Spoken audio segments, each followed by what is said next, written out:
A 14-year-old boy killed for allegedly whistling at a white woman in Money, Mississippi highlights one of the darkest days in this state's history. Today, we learned that the Justice Department is reinvestigating the case, and WJTV 12's Gerald Harris spent the day getting reaction and joins us in studio with more. Gerald.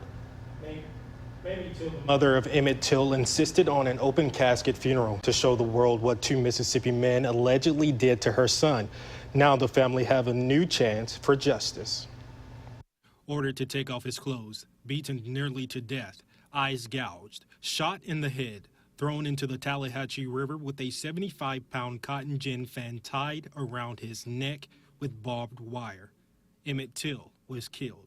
The two men charged, Roy Bryant, the owner of Bryant Family Store, and his half-brother, J.W. Millam, both now deceased, were acquitted of murder back in 1955. So you're really at the dawn of a new era when a 14-year-old boy is brutally murdered for doing nothing more than allegedly whistling at a white woman.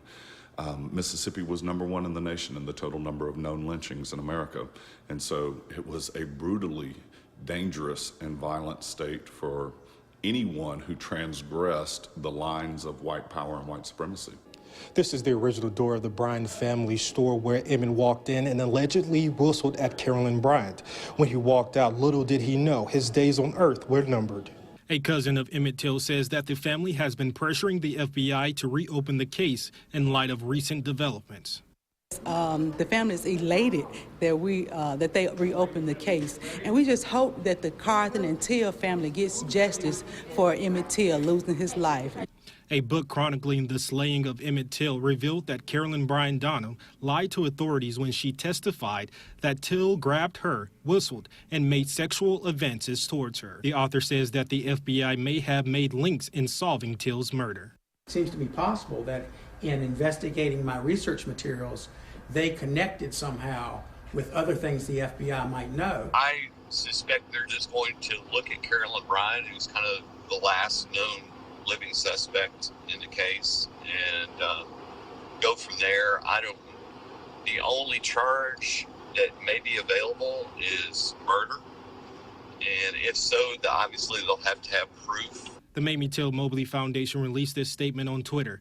The Emmett Till case was never closed. It was reactivated in 2017. The investigation isn't news to the estate of Mamie Till.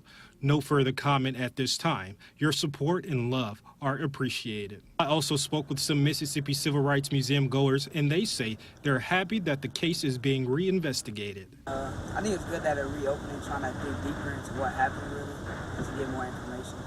Because he was black, they killed him, and like justice for him.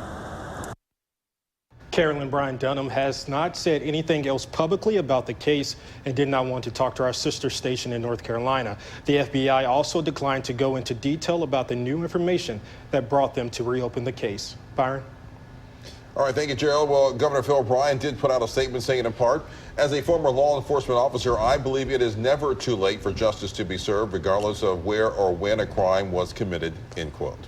And U.S. Congressman Benny Thompson released a statement in part saying that, quote, no matter the length of time, it is never too late to ensure that justice is served.